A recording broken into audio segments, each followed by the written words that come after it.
আমাদের এই মাদক বিরোধী অভিযানের বিরোধিতা করছে।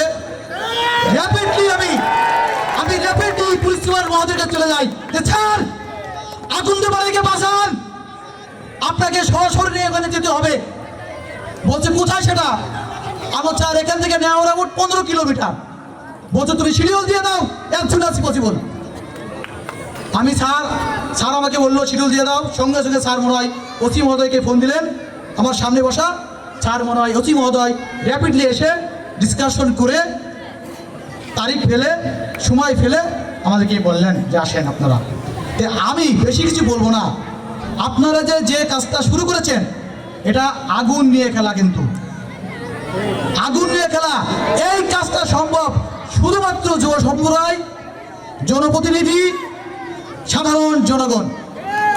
শুধু প্রশাসনের পক্ষে সম্ভব নয়, আর্মিদের সম্ভব নয়, পুলিশ প্রশাসনদের সম্ভব নয়, সবাইকে নিয়ে এটাকে প্রতিহত করা সম্ভব। মাদকের ঘাঁটি আমরা গ্রামের নামটাও বলতে পারি না। এখন যখন এই 16 বছর 16.5 বছর যখন আমরা পুলিশের তাড়া খেয়েছি, আমি নিজে ব্যক্তিগতভাবে এখানে আমার 2টা ট্রাক হারাইছি বা এখনও বাপের জমি বেঁচে চলতেছি। আর কিছু মাদক বিরোধী অভিযান করতে গিয়ে তারা আমাদের বিরুদ্ধে ভুয়া সাংবাদিককে তারা ভুয়া নিউজ করে তাদের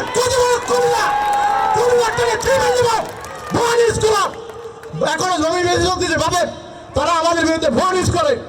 এই যুব সমাজ যখন কাজ করতেছে তখন আমি দেখলাম যে আস্তে আস্তে তারা ফার্ম পাড়া দিয়ে কাজ করতেছে। আমাদের গ্রামটা অনেক বড়।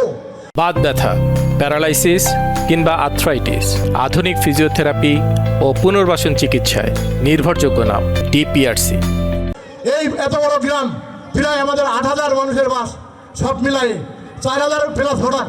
সেখানে আমাদের ফার্ম পাড়া অ্যাক্টিভিটিস পুরা গ্রাম তখন মনে করেন যে কেউ এখনো নাই। শপথ নেব যে সারা বেগমপুর ইউনিয়নের যে কোনো জায়গায় আজকের থেকে যদি কোনো মাদক ব্যবসায়ী, মাদক সেবনকারী কোনো সহযোগিতা সংক্ষিপ্ত আপনারা আলোচনা করবেন, যেহেতু আমাদের সম্মানিত অতিথিরা আছেন, তিনাদের মূল্যবান বক্তব্য দিবেন।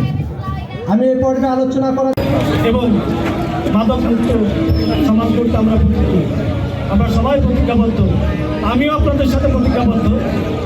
আমি ওসি হিসেবে এখানে যতদিন আছি মাদকের বিরুদ্ধে কাজ করে যাব। যতদিন থাকবো ততদিন আমার প্রথম এবং প্রধান কাজ হবে মাদকের বিরুদ্ধে কাজ করা। আপনারা এই ব্যাপারে আমাকে সহযোগিতা করবেন। এলাকার মানুষ জেগে উঠেছে, মাদক ব্যবসায়ী ভেঙেছে, এই স্লোগানটা আমরা এখানে প্রতিষ্ঠিত করবো।